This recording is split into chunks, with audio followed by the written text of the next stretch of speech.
Hola a todos familia, espero que se encuentren muy bien. Bienvenidos como siempre a un video más en este canal. En esta ocasión familia vamos a continuar con nuestra sección Principios Básicos Aeronáuticos.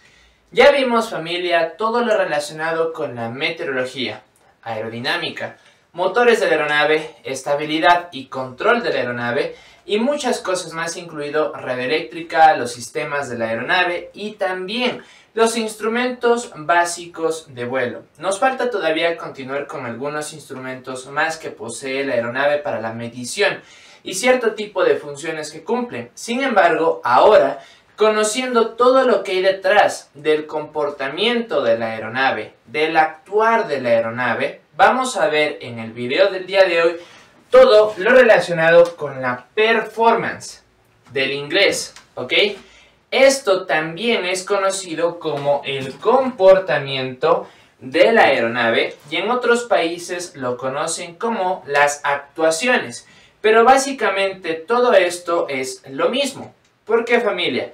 Porque en el caso de la performance de la aeronave, cuando hablamos de la performance o del comportamiento, es un conjunto de factores, fuerzas, valores, etcétera, etcétera, etcétera, que están dentro de un mismo sistema que llevamos hablando ya desde hace algunos videos y algunos igual secciones relacionados con los principios básicos aeronáuticos que dan como resultado un determinado comportamiento de la aeronave en vuelo, ¿sí? Entonces vamos a ver en el video del día de hoy todo lo relacionado con eso.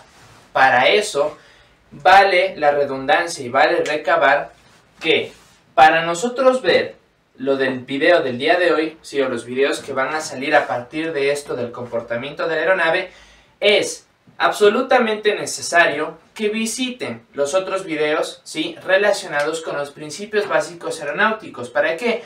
Para que puedan entender de dónde nace, de dónde parte toda la temática que vamos a ver en el video del día de hoy. Bien, teniendo en cuenta eso familia, vamos a continuar de menos a más, ¿ok? Vamos a hacer una pequeña retroalimentación de algunas cosas que vimos en meteorología, aerodinámica, estabilidad y control, para entender, comprender de dónde va a partir todo esto y hacia dónde lo podemos llevar en el día a día en las operaciones aéreas, ¿ok? Bien, primero que nada, recordemos que nosotros teníamos en meteorología una serie de condiciones meteorológicas conocidas como estándar o ISA, International Standard Atmosphere, ¿ok? ¿Por qué mencionamos esto? Decíamos que tanto por la variación de temperatura, ubicación, altitud, existen variaciones de presión y por consiguiente de densidad. Esto afecta directamente al comportamiento de la aeronave. Entonces, como nosotros sí sabemos que no en todos los lugares va a ser el mismo valor, digamos así, medido de temperatura, de presión, altitud, etcétera, etcétera, etcétera, nosotros tenemos una tabla, una serie de valores que nosotros podemos hacer uso, ¿sí?, como referencia para determinar cuál puede ser el comportamiento de la aeronave volando bajo ese cierto tipo de condiciones, ¿ok? Entonces, nosotros decíamos que dentro de estas condiciones ISA teníamos una temperatura, ¿sí?, a nivel medio del mar de 15 grados centígrados. Asimismo teníamos una presión 29,92 pulgadas de mercurio, 1003 hectopascales, ¿ok? Pero esto lo veíamos directamente aplicado a la superficie, ¿sí?, del planeta.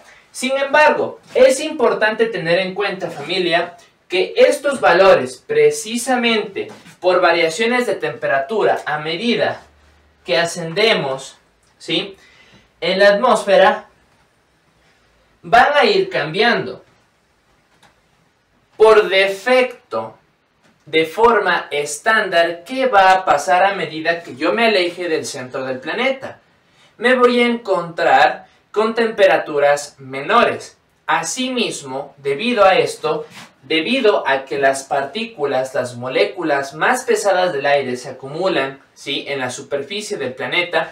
A medida que yo vaya ascendiendo va a haber una reducción de la presión presente. ¿Por qué? Decíamos que la presión es el peso, ¿sí?, de un volumen de aire, de un espacio definido en un lugar determinado. ¿Esto qué quiere decir? Que la cantidad de aire medida en la superficie no va a ser la misma que medida a esta altitud. Y por lo tanto, existe una diferencia. Por consiguiente, si sabemos que acá va a haber un mayor peso que acá, la presión a una mayor altitud va a disminuir. Esto, familia, es una regla general, porque es lo que va a pasar independientemente de la temperatura que exista en un momento a otro. A medida que nosotros nos acerquemos al centro del planeta, la temperatura aumenta, caso contrario cuando nos alejamos, al igual que la presión. Entonces, todo esto, familia, hace que exista un cúmulo de condiciones las cuales afectan de forma directa a la aeronave. Por lo tanto, el comportamiento de la misma no va a ser la misma, valga la redundancia, cuando esté volando a esta altitud que si está volando a esta altitud. Y es básicamente lo que veíamos también relacionado con los instrumentos de vuelo de la aeronave. Cuando analizamos los distintos tipos de altitudes, ¿sí?, medidas a través del altímetro, y los distintos tipos de velocidades que tenemos, precisamente por estos errores, entre comillas, debido a la diferencia de presiones y por consiguiente del aire presente en el entorno, ¿sí?, y también de la temperatura, que eso es un factor determinante. Cambio de temperatura relacionado directamente con un cambio de presión, ¿ok? Bien, sabiendo eso, familia, es importante que nosotros sepamos que cada cierta altitud, ¿sí?, medida desde la superficie, va a haber un determinado cambio de densidad de temperatura, ¿ok? Teniendo en cuenta eso, familia, podemos decir que de forma estándar, cada 2000 pies de altitud existe un determinado cambio. ¿Qué cambio? Perfecto. Aquí nosotros tenemos una representación vertical, ¿ok?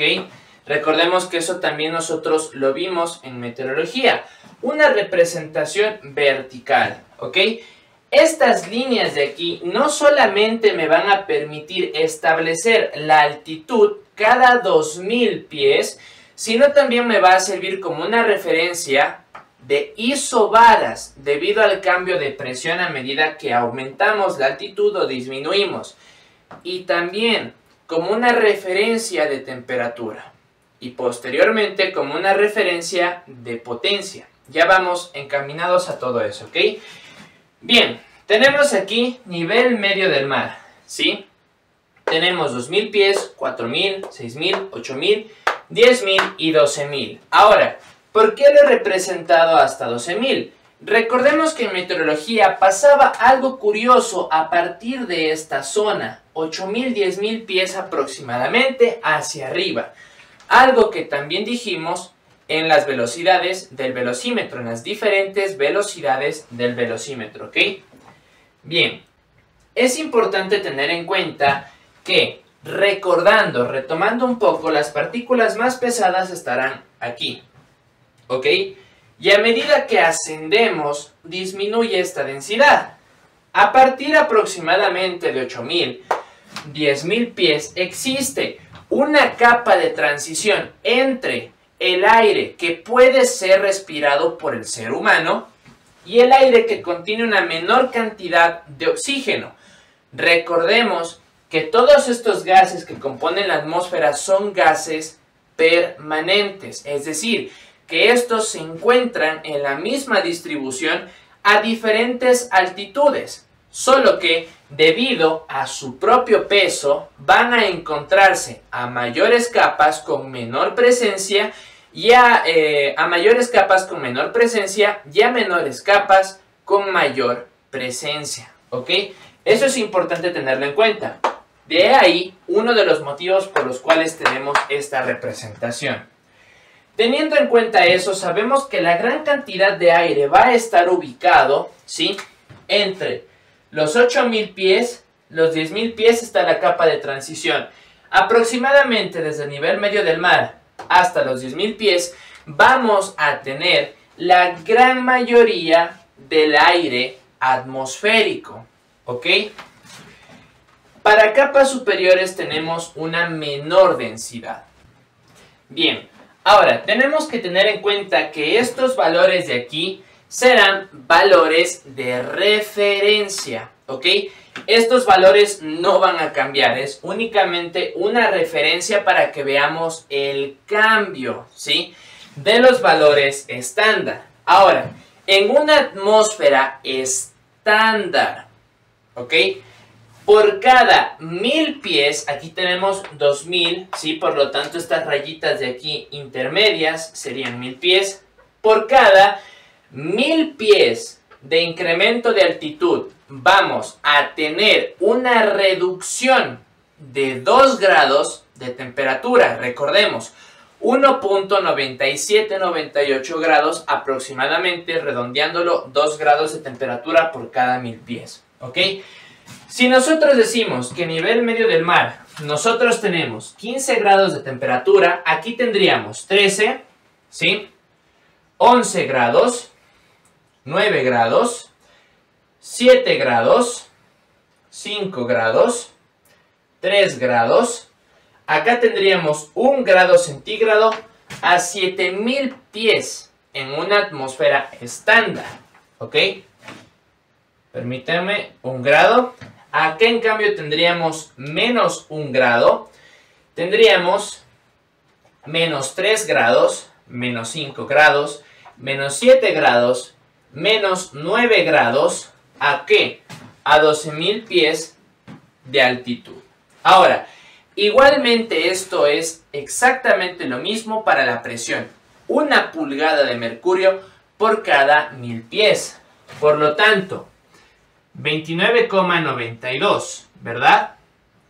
28,92, 27,92, 26, 25, 24, 23, 22, 21, 20, 19, 18, 17 y así sucesivamente. Por lo tanto, ¿esto qué tiene de importancia o por qué es tan importante entender esto? Familia, simple y sencillamente porque si nosotros aplicamos esto a la vida real, este concepto, ¿sí?, estos conceptos, estas mediciones, estos datos resultan ser ineficientes. Aquí vamos el por qué. Recordemos que en la vida real, como vimos en meteorología, existen cambios de temperatura y presión. No solamente a lo largo de los días, sino que en un mismo día, a determinadas horas, en una misma altitud, pongamos por ejemplo la superficie, podemos tener distintos tipos de temperatura, por lo tanto distintos tipos de presión. Si a esto le sumamos que una aeronave cambia de forma constante su altitud, va de un aeropuerto que tiene una altitud diferente a otro, sabemos que existen presiones diferentes. Por lo tanto, al haber una variación de presión, nosotros no podemos tomar un solo valor y con ese quedárnoslo. Sin embargo, al tener estos como referencia, podemos hacer lo siguiente. Supongamos un ejemplo. Me imagino, en Miami existe esta presión, ¿sí? Y además, también la temperatura me coincide a nivel medio del mar, que es a la altura o elevación a la cual se encuentra, ¿sí?, el aeropuerto de Miami. Por poner un ejemplo, esto se da en agosto de este año, ¿ok? Ahora, en el mismo periodo de tiempo, ¿sí?, en el mismo tiempo medido, vamos a la ciudad de Guayaquil. Voy a ponerlo con ejemplos lo más realistas posibles.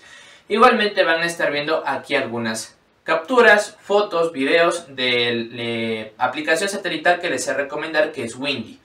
Si vamos a ver, aproximadamente la temperatura en la ciudad de Guayaquil está entre los 25 a 27 grados normalmente, ¿sí? Suponiendo que es algo medido en las mismas épocas del año, ¿ok? El aeropuerto de Guayaquil se encuentra igualmente a nivel medio del mar. Entonces podemos darnos cuenta que en el mismo mes, en el mismo horario, a la misma elevación, existen puntos en los cuales la presión es mayor o menor, al igual que la temperatura. Si nosotros hacemos uso de esta lógica, de esta tabla, si digo que al haber una mayor temperatura, ¿sí?, en el aeropuerto de Guayaquil, voy a la tabla, yo no veo aquí una referencia. Sin embargo, sabiendo que son 25 grados centígrados y hiciera una regla de 3, en esta tabla de referencia debería tener una mayor presión, cuando no es así. Sabemos que al haber un aumento de temperatura existe una disminución de presión. ¿Por qué? Porque el aire se expande debido al calor, ¿ok? Entonces, si vamos a coger esto como referencia, no sería posible, ¿sí?, hallar unos datos 100% confiables. Sin embargo, esa es la función de esta tabla, ser valores de referencia, tener valores de referencia, usarse como una referencia general para los datos que vamos a calcular, que vamos a utilizar para la operación. Pero ¿cómo es esto? Nos podemos dar cuenta en el pequeño ejercicio mental que les acabo de hacer, que si en relación a esta tabla existiera un aumento de temperatura, ya estaríamos hablando que se encuentra por debajo del nivel medio del mar. Por aquí, ¿sí? Y aquí, por consiguiente, deberíamos tener 17 grados centígrados. Sin embargo, esto no funciona así. Y asimismo, al encontrarnos debajo, ¿sí?, ya sería en este caso del agua, ¿sí?, la presión, claro que va a aumentar, pero ya no debido, ¿sí?, a la presencia del aire, sino al peso del agua. Ahora, ¿cómo es que se va a dar esta variación de presión y por qué a veces nos encontramos con una mayor presión o con una menor presión? Principalmente esto suele deberse a la presencia de elevaciones montañosas, encontrarnos en lugares que se ubiquen sobre elevaciones montañosas. Tal es el caso de ciudades como Ciudad de México, como puede ser Bogotá, como puede ser Cuenca. Guiándonos a los principios básicos aeronáuticos, podemos darnos cuenta que influyen las elevaciones montañosas. ¿Cómo? Si recordamos, nosotros cuando vimos todo el tema de meteorología y vimos también interferencia de las elevaciones montañosas, veíamos que estas elevaciones comprimen de cierta forma, ¿sí?, la atmósfera de la aeronave, desde abajo hacia arriba, como si se tratase de una esponja. Si yo a una esponja la presiono, aunque sea levemente, se va a formar, ¿sí?, la forma del objeto con el cual estoy presionando, ya sea mi dedo, ya sea un lápiz, ya sea lo que sea. Más o menos de esa forma van a actuar las elevaciones montañosas. Al comprimir levemente la atmósfera, hace que la presión asimismo alrededor o sobre estas elevaciones aumente, ya sea ligeramente o ya sea significativamente. Esto interviene de forma directa también en la presión. Porque, aunque nosotros tengamos una menor temperatura debido a que nos vamos alejando del centro del planeta, puede existir una mayor presión debido a esta constricción, ¿sí?, de la atmósfera. Es la explicación más básica del por qué se puede incluso respirar a mayores altitudes. Si nosotros decimos que, miren, por ejemplo, la ciudad de Cuenca está a 8.300 pies, casi a la misma altura que Bogotá, no podríamos respirar ni tampoco podríamos vivir según esta tabla. ¿Por qué? Porque existe menos 1 grado de temperatura, ¿sí? la presión es menor. Sin embargo, a veces tenemos presión de 30.25, 30.15 pulgadas de mercurio. Esto es mucho más avanzado y lo vamos a ver mucho después, complementado con temas un poquito más complejos, ¿ok? Pero para que se hagan una idea, esa es la referencia. Entonces, ese es el motivo y la explicación, básicamente, a breves rasgos. Ahora, esto, ¿cómo afecta a las operaciones? De forma estándar, ¿sí? Debido a que existen estos cambios de temperatura y por lo tanto de presión directamente relacionados con la densidad del aire, sabemos que mientras más aumentemos vamos a tener una menor cantidad de aire. En aerodinámica decíamos que debido a esto, ¿sí? La aeronave gana, entre comillas, lo pusimos entre comillas y lo pongo de nuevo ahora, porque la potencia de la aeronave tiene que aumentar para que la aeronave mantenga la misma relación aerodinámica entre sustentación y peso para mantenerse en vuelo. Sin embargo, ¿por qué se da esto? Al haber una mayor, ¿sí?, cantidad de altitud, existe una reducción de la presión del aire y de la densidad por consiguiente. Si existe una menor cantidad de aire, también existe una reducción de la resistencia al avance, motivo por el cual la aeronave se le hará mucho más fácil moverse en altitudes mayores, ¿sí?, que en altitudes menores. Ahora, ¿por qué mencionamos esto?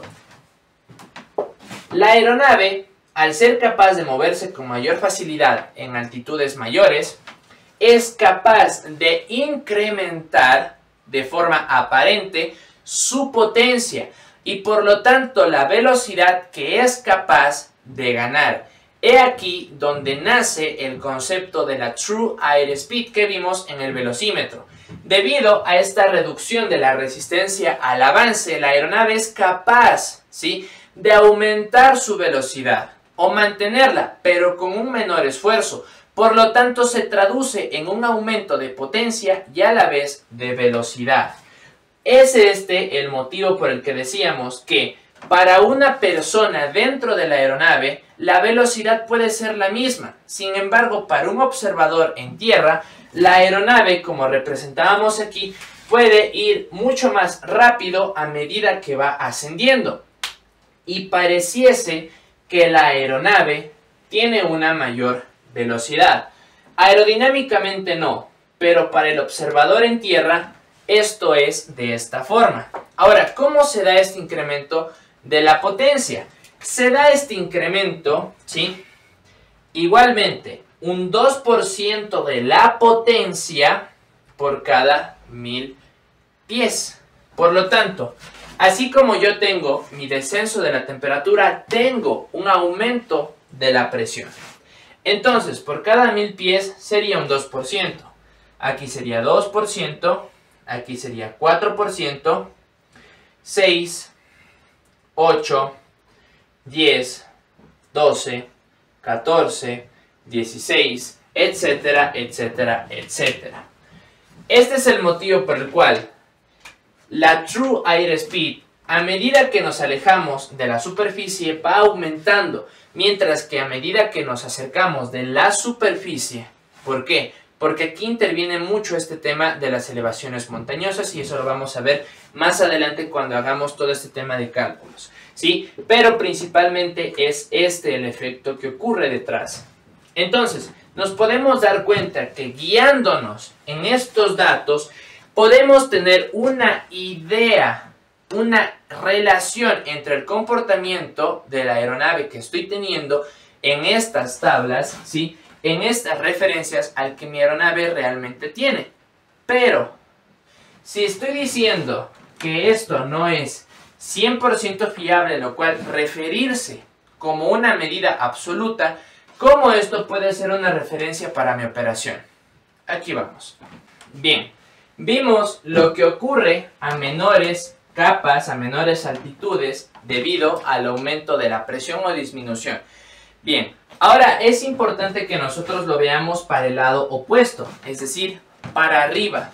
¿Qué pasa si yo, como decíamos, estoy en la ciudad de Cuenca, Quito, Bogotá, etcétera, etcétera, etcétera, ¿sí? Que se encuentra a una mayor elevación? Me refiero a esta tabla, si yo busco la referencia de esta tabla, 8000 pies, por poner un ejemplo. Más o menos supongamos que por aquí. Voy a mi tabla, yo debería tener menos 1 grado de temperatura. Sin embargo, si voy directamente a los datos meteorológicos, puedo encontrarme ya sea desde 15 aproximadamente 19 grados. Entonces, veo que la diferencia entre esta temperatura, ¿sí?, y la temperatura que a mí me da directamente, ¿sí?, el sistema meteorológico, el METAR o el ATIS, tiene una diferencia en grados. Precisamente la diferencia se le deberá restar entre la temperatura presente y la referencia. Entonces, suponiendo que este es de 15 grados centígrados a esta altitud. Entonces, mi referencia será de una presión y temperatura ISA de referencia más, por poner un ejemplo, bien, 14 grados centígrados. Entonces, en este caso puedo darme cuenta que las condiciones de temperatura y por lo tanto, ¿sí?, de presión que voy a tener a esta altitud va a ser de una presión a la cual yo me voy a ubicar posiblemente a esta altitud. Entonces, si yo veo que existe una mayor temperatura, también voy a tener una mayor presión, por consiguiente.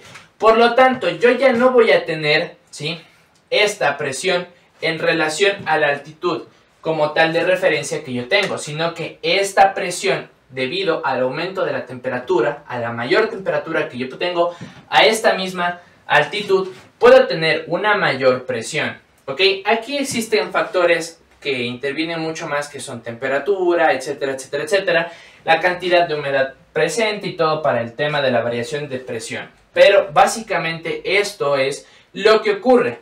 Ahora, ¿por qué es importante conocer esto? Porque sabiendo que ubicándome en una zona montañosa, en un aeropuerto montañoso, tengo una mayor temperatura de la que de forma estándar debería tener, asimismo tengo una diferencia de presión. ¿Ok?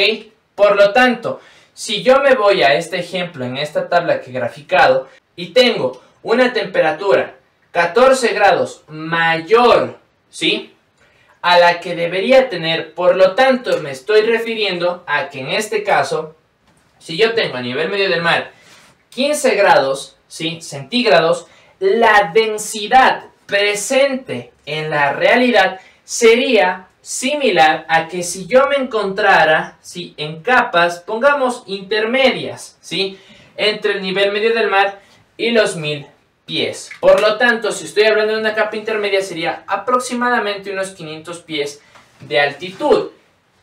Por lo tanto, mi densidad en este ejemplo, ¿sí?, encontrándome en elevación montañosa, sería similar a que si yo me encontrase, ¿sí?, a 500 pies sobre el nivel medio del mar. Esta es la explicación básicamente de cómo funciona la altitud de densidad. Puedo yo encontrarme en 6000 pies, ¿sí?, y tener una temperatura de 20 grados centígrados. Para 3, ¿cuánto tendría yo? Una temperatura ISA más 17 grados centígrados. Entonces, mis condiciones son ISA estándar más 17 grados centígrados. Por lo tanto, hago una relación entre la temperatura que tengo, la presión y qué tipo de condiciones debería tener como referencia. Básicamente ese es el concepto, ¿sí?, de la altitud de densidad. Y estos datos se calculan en relación a la elevación a la cual yo me encuentro, porque esto se mide directamente en terreno, ¿sí?, y la temperatura que tengo en ese preciso momento. Y es aquí donde entra el computador de vuelo. Bien, en este caso el computador de vuelo, ¿sí?, tiene múltiples funcionalidades. Sin embargo, una de estas es la que se encuentra aquí. Altitud de densidad, en la parte media central aquí. Entonces, este es el resultado. Yo tendría que colocar los valores en estos costados laterales, ¿sí? Principalmente en este, para hacerlo coincidir, y ese sería mi resultado. De modo que así sé cómo puede comportarse mi aeronave. ¿De qué forma? Si yo sé, familia, que a medida que la aeronave de forma aerodinámica tenga una mayor presencia de aire, ¿sí? En el caso del motor, también una mayor cantidad de absorción de aire, su trabajo será mejor. Pero en este ejemplo de esta tabla de referencia, ¿qué pasa? En condiciones ISA pasa todo lo contrario. Existe una disminución de densidad y por lo tanto una disminución de la presencia de aire. Si esto fuera directamente lo que pasa en la vida real y no una referencia, sería imposible volar a partir de los 3000 pies. ¿Por qué? Porque la reducción de la densidad sería tal que ni siquiera permitiría trabajar el motor. Sin embargo, teniendo en cuenta esto y como establecimos en este pequeño ejemplo, la densidad puede ser tal que directamente a mayores altitudes puedo encontrarme la misma densidad que, por poner un ejemplo, tendría a nivel medio del mar. Y eso me puede ayudar a mí para poder permitir el trabajo de la aeronave a mayores altitudes. Sin embargo, estas altitudes no pueden ser infinitas, ¿ok? Existe una limitación, principalmente a los 10.000 pies, porque como establecimos, independientemente de las elevaciones montañosas y su efecto en la atmósfera, independientemente de eso, la gran mayoría del aire, de la cantidad de aire presente en la atmósfera, se va a encontrar entre los 10.000 pies y el nivel medio del mar. Por lo tanto, también a estas altitudes se encuentran restringidas las operaciones de las aeronaves en tierra. Ahora, entendiendo eso, sabemos lo importante que es determinar la altitud de densidad para conocer el trabajo de la aeronave y cuál sería su comportamiento. Y es precisamente esto, esta altitud de densidad, lo que se aplica al comportamiento de la aeronave. Teniendo en cuenta eso, el fabricante desarrolla tablas de comportamiento de la aeronave en base a esta altitud de densidad. ¿Por qué? Porque es mucho más fiable decir que tenemos una determinada cantidad de densidad a que en relación a la referencia de altitud hagamos referencia de las condiciones ISA. ¿Ok? Por eso son condiciones de referencia, porque en base a estas nosotros podremos determinar el comportamiento, midiendo las diferencias entre las referencias presentes en esta tabla y las condiciones reales que nosotros nos encontramos. Hallando esta diferencia, podemos encontrar, ¿sí? Como decíamos en este caso, la altitud de densidad. Pero no solamente podemos encontrar estos valores para calcularlos como la altitud de densidad. Podemos encontrar datos incluso que nos permiten calcular, por ejemplo, la velocidad Mach, ¿ok? ¿Cómo sería velocidad del sonido, el factor ρ, que va directamente relacionado con la densidad, etcétera, etcétera, etcétera? Vemos que el conocer y el entender cómo se da este trabajo atmosférico real, sumado a la referencia de las condiciones ISA, nos permite conocer el comportamiento final que la aeronave va a tener. Esto, viéndolo directamente en las tablas establecidas por el fabricante para el comportamiento de la aeronave, nos va a permitir conocer, por ejemplo, a esta altitud, qué velocidad podemos tener, cantidad de potencia, régimen de ascenso, descenso o incluso cantidad de pista disponible o necesaria para el despegue y el aterrizaje de aeronaves en caso de que estas operaciones se dirijan directamente al terreno. Y esto, familia, es el por qué es importante conocer los factores meteorológicos, ¿sí? Y el comportamiento de la aeronave en base a todo lo que hemos visto anteriormente en este canal. Por lo pronto, familia, hemos llegado al final de este video. En un futuro video vamos a ver también cómo las edificaciones, la pista, en relación a la elevación que se encuentra, inclinación etcétera, etcétera, etcétera, son factores que también influyen en el comportamiento de la aeronave. Obviamente esto más relacionado en el tema del terreno, ¿ok? Sin embargo, familia de todo corazón, espero que este video les haya gustado, les haya parecido interesante y más que nada que les haya servido. Si ha sido así, familia, por favor, suscríbanse y activen la campanita de las notificaciones para que estén al pendiente de los próximos videos que se van a estar subiendo en este canal. Para ustedes, familia. Y sin más, me despido. Esto es Avexim y nos vemos en el próximo video.